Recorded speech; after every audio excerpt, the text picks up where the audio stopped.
Enredando las mañanas. Estamos ya en línea con Martín Stoyanovich. Este apellido es complejo, Martín Stoyanovich. Hacemos magia para que nos salga.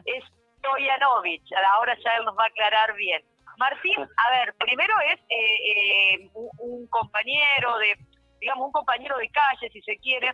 Hemos tenido la suerte de tenerlo varias veces en paneles en la Casa de la Memoria, en la Cátedra de Derechos Humanos Luciano Arruga.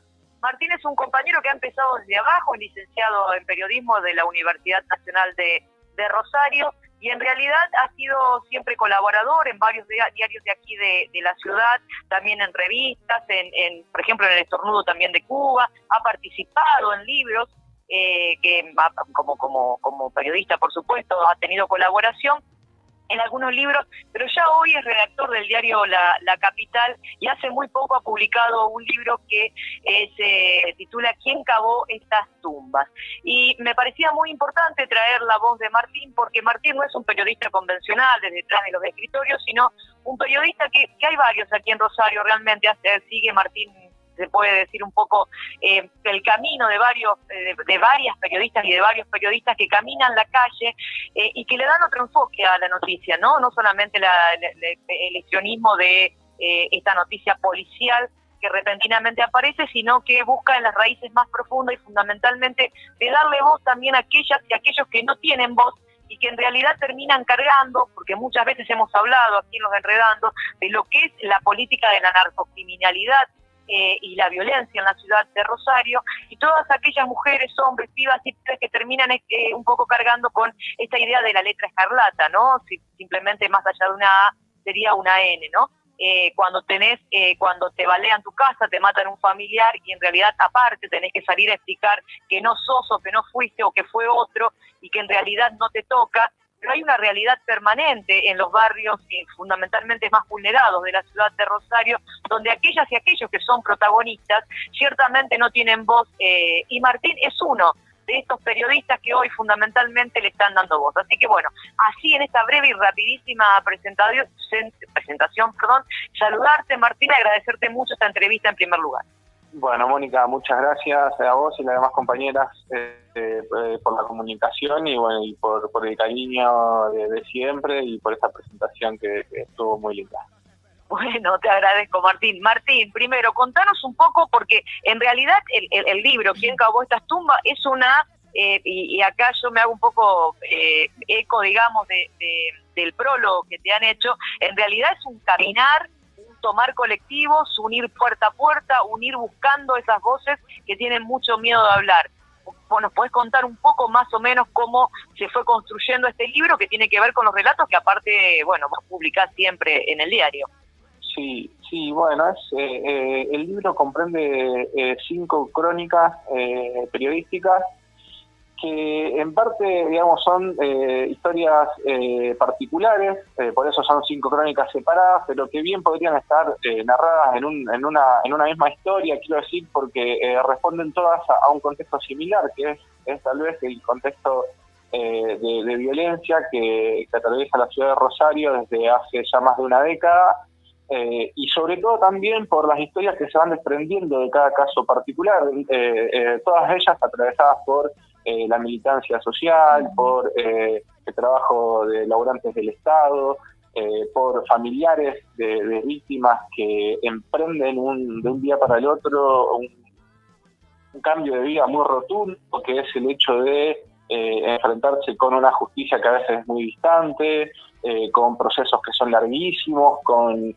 un lenguaje muy muy distante de las personas que generalmente son protagonistas de estas historias de violencia, porque hay una realidad muy concreta que la gran mayoría de víctimas de la violencia en Rosario y alrededores son primero jóvenes, pero sobre todo con habitantes de los sectores populares, donde la cuestión de la violencia es una vulneración más de sus derechos, entonces por ahí el libro lo que intenta es, si bien toma como disparador historias particulares para cada una de las 5 crónicas, poder contar en qué contexto ocurren ¿cierto? Entonces, por eso también el título, ¿Quién cavó estas tumbas?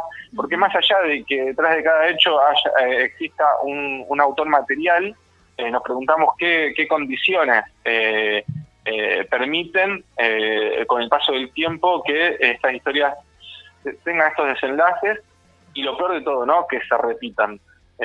Porque, digamos, nos contamos, por ejemplo, la historia de un chico asesinado por un integrante de la fuerza de seguridad, pero sabemos que no es la única, digo, ¿no? Y cómo en tantas otras historias se repiten los mismos factores, lo mismo con situaciones vinculadas a la narcocriminalidad y demás. Entonces, por ahí la idea del libro es eso, a través de disparadores, que pueden ser historias particulares, poder contar un poco el contexto en el que se vive y en el que se protagonizan esas historias de violencia.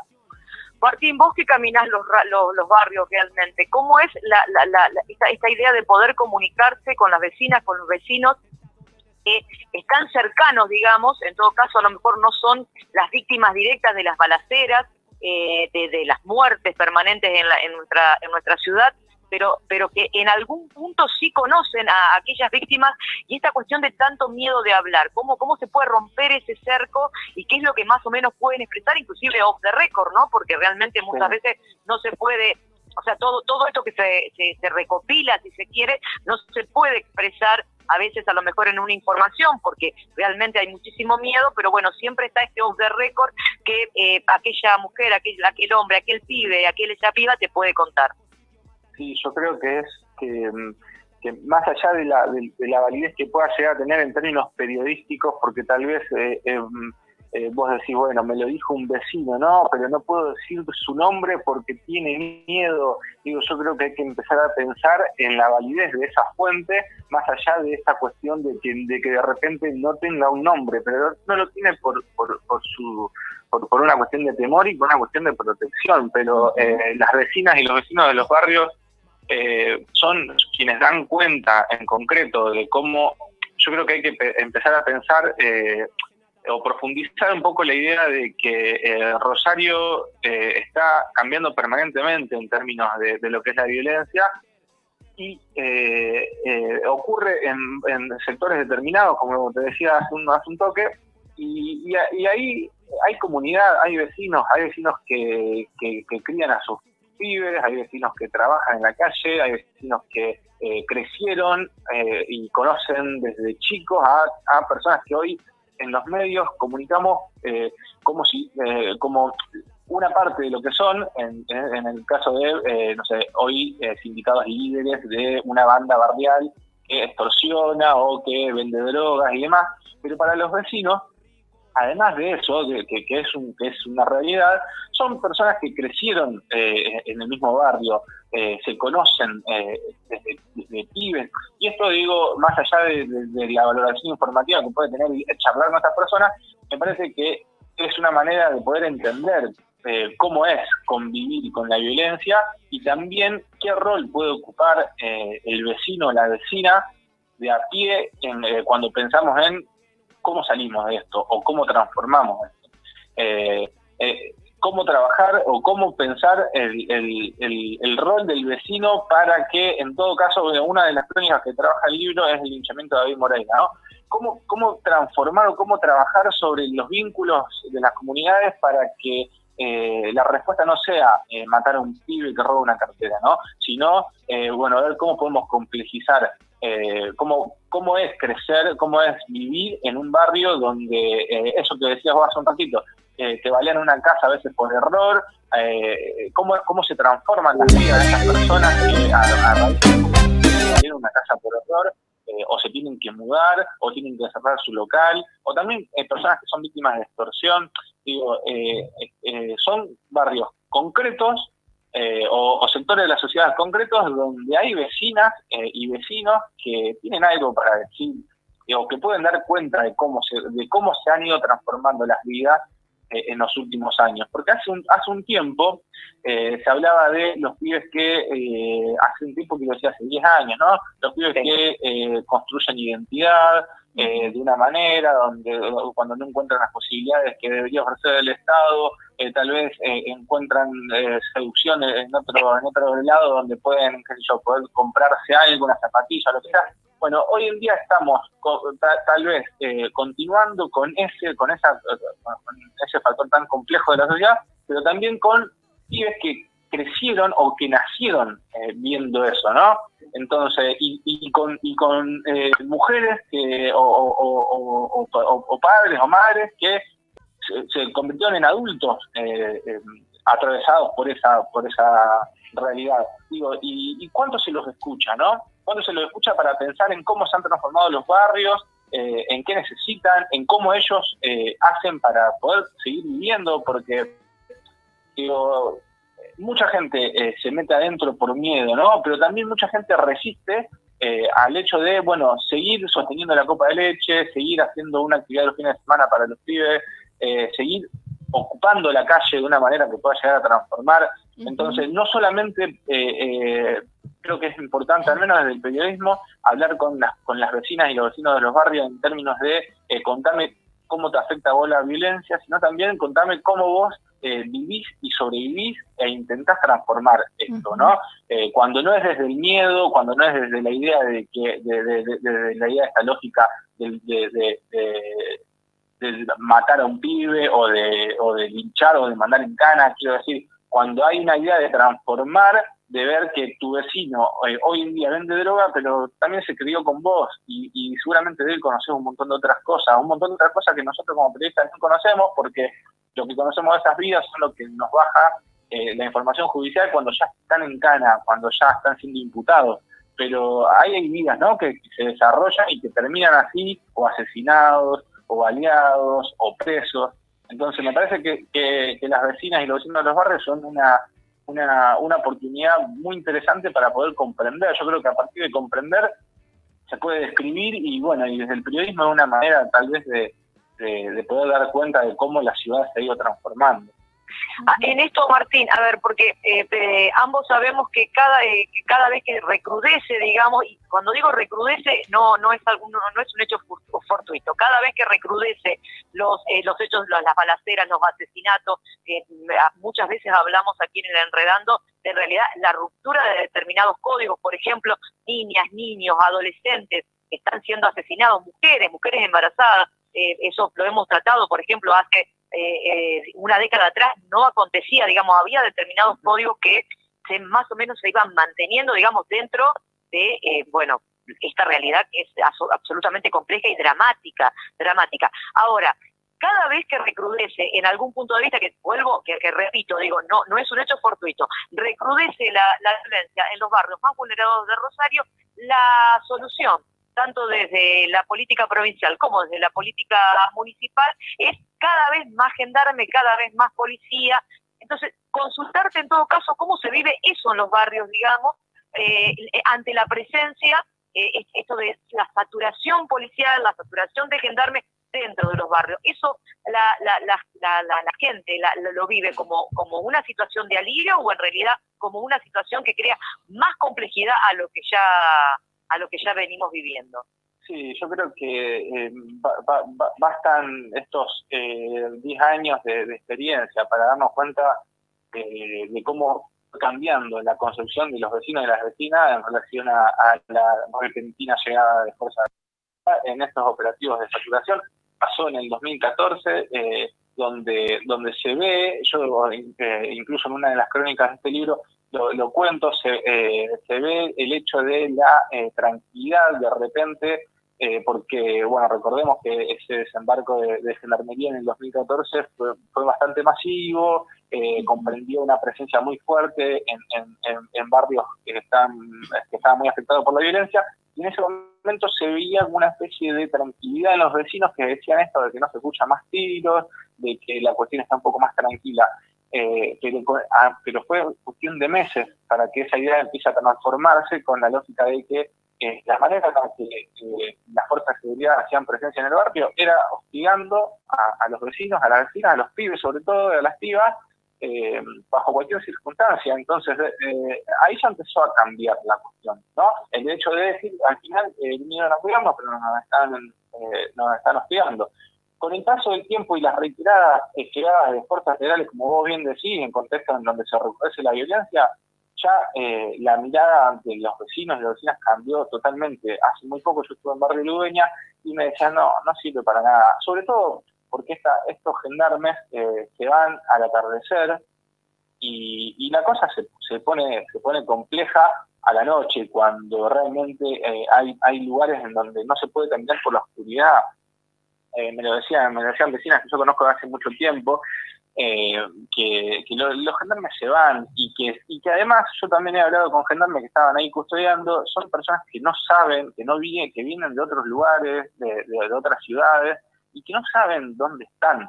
Entonces, tampoco en términos de seguridad, digo, si nos ponemos prácticos, tampoco sirve, ¿no?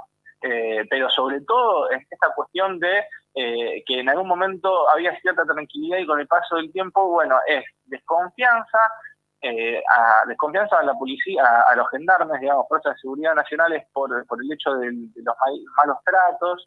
Después con el tiempo se dieron cuenta de que mucho no cambiaba, de que tal vez un poco la situación se calma cuando ellos están ahí, pero después, cuando ellos se van, vuelve a ser todo como antes. Y después algo que ya subyace a toda esta situación, que es el hecho de la desconfianza total a cualquier tipo de fuerza de seguridad, sea nacional, sea provincial, que es algo que dio años y años de convivencia de la policía con el delito.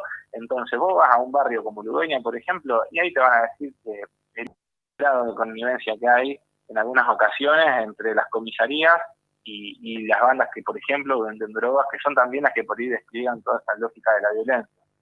Así es, Martín. Y ya despidiéndote, así unos últimos comentarios, digo que vos que seguís permanentemente estos temas, también seguís los sumarios, los expedientes judiciales, y fíjate que cada vez que tenemos 1, 2, 3 imputados por narcocriminalidad, tenemos a la par de civiles casi el 50% también de policía incorporados a esos sumarios. Exacto, y me parece que es una lectura que tal vez hacemos nosotros, pero que todavía falta, ¿no? El hecho de cuando nos preguntamos, por ejemplo, volviendo al barrio Ludueña, hace poco detuvieron a una de las personas que estaba señalada como líder en la calle, reclutador de soldados y demás, para vender droga, para extorsionar a comerciantes y demás. Pero lo que me dicen en el barrio, ¿te acordás? Cuando antes de que estuviera esta persona, que estaba tal otro y me lo nombran, ¿no? Bueno, cuando caiga este va a aparecer otro. Bueno, ahí es donde tenemos que preguntarnos tal vez por qué hay ciertas fichas que son reemplazables, que la dinámica de fondo continúa funcionando, y cuáles son esas otras fichas que ni siquiera mencionamos y que trascienden, como vos bien decías, cuando son casos muy resonantes, porque vos lo que mencionás de 50 y 50 de civiles y policías son justamente en Los Monos y en Alvarado, donde aparecen estas dos bandas que son, vos hablas con cualquier otra persona que no es de Rosario y demás, y te dicen, sí, de Rosario, narcotráfico, Los Monos, Alvarado. Y ahí, en esa estructura de banda, aparecen casi 50 y 50 integradas por civiles o por policías. Pero bueno, estaría bueno también pensar en cómo hacia abajo y también hacia arriba las fuerzas de seguridad atraviesan a la cuestión de la narcocriminalidad. Por fuera porque pareciera que, bueno, ya condenaron a los 6, 7 policías que estaban involucrados con Alvarado, pareciera que se terminó, pero no, yo creo que no. Hay sobradas evidencias de que no. Entonces está bueno poder pensar eso, ¿no? Poder pensar en cómo cuando hablamos del recrudecimiento de la violencia en los barrios, ¿por qué no se termina cuando detienen al señalado como líder de esa bandita? Que generalmente es un pibe que creció en el barrio, que tiene influencia sobre las personas más chicas, pero bueno, ¿de dónde sacan armas? ¿No? ¿De dónde sacan las armas? ¿De dónde sacan la información? Toda esa cuestión creo que es como la respuesta que está un poco ahí a la vista, pero que desde ciertos sectores del poder tal vez no... todavía no está la decisión de blanquear que hay una gran trama policial o estatal involucrada en esto que hoy en concreto lleva casi 140 muertos en lo que va del año. Exactamente. Martín, te tengo que despedir 12 del mediodía, tenemos que entregar ya el espacio a la Red Nacional de Medios Alternativos. Aquí se termina la enredando, ya las compañeras después desde San Luis, por supuesto, van a despedir. Te comprometemos, si te parece bien, para tener otra comunicación de aquí a un tiempo, para hablar también de la participación de la política en esto, digamos, porque tenemos también muchos políticos sindicados, digamos, como partícipes, digamos, avalando y dando impunidad a determinadas bandas, y también para pensar un poco en esto que más nos preocupa, ¿no? La vida de nuestras pibas y nuestros pibes, ¿no? Inmersos en toda esta situación, no solamente la situación de violencia, sino también inmersos en la situación de la drogadependencia. Te comprometemos, si te parece, para otra entrevista. Sí. Bárbaro, Mónica, siempre es un gusto poder charlar con las compañeras y los compañeros de Che Guevara y la Red Nacional de Medios Alternativos. Sí, muchas gracias, Martín. Porque es evidente que este tema tiene mucho para dialogar, pero antes de que se nos vaya, Martín, preguntarle, quienes viven en Rosario, ¿cómo consiguen el libro? Y quienes no vivimos en Rosario, ¿cómo conseguimos el libro, Martín? ¿Quién cavó estas tumbas? Bueno, muchas gracias. En Rosario está en la librería universitaria, porque es un libro que se editó con la editora de la universidad. Está en la librería universitaria, que es calle Maipú 1065. Después está en 2 o 3 librerías pequeñas, que son Mandrake, Paradoxa y Oliva, me parece. Después no sé si están en alguna otra. Y para quienes no están en Rosario, yo lo único que supe es que si lo buscan por Mercado Libre, está. Ahí está. No sé si la universidad en sí misma hace envíos, pero sí sé que las librerías que lo tienen a través de Mercado Libre lo pueden conseguir, y bueno, después es una cuestión de envío por correo, supongo. Muy bien. No, Martín, siempre pueden contar conmigo, ¿no? Exacto. Ya sé en qué termina eso. Moni yendo a la UNR a comprar el libro y mandándolo envío. A eso queríamos llegar. Si te pones a disposición. Bueno, no te quiero cargar con tareas, pero gracias. Pero no, está bien, pero sí, ciertamente, de verdad, podemos buscar así, a ver, en el Mercado Libre o alguna forma, vamos a tratar de investigar a ver si la universidad hace los envíos, y si no, bueno, siempre se pueden contactar con la Radio Popular Che Guevara, que de alguna forma vamos a implementar esos envíos. Bueno, un gusto poder dialogar con vos y escucharte, Martín. Muchas gracias por el tiempo. Bueno, gracias a ustedes, un abrazo grande. Gracias, Martín. Y bueno, entonces, compa, yo también me despido ya. Estábamos hablando con Martín Stanovich. No me va a salir el apellido, pero no importa, tengo un problema. Y recordamos, Martín es periodista y ha editado hace muy poco un libro, ¿Quién cavó estas tumbas? Un periodista, yo diría un periodista que recorre la calle, un periodista que escribe a través de los relatos y que realmente le pone todo el día, digamos, no a buscar la noticia en sí, sino a buscar lo más profundo de la noticia. Y por supuesto vamos a seguir charlando con él, me parece muy importante eso. Enredando las mañanas.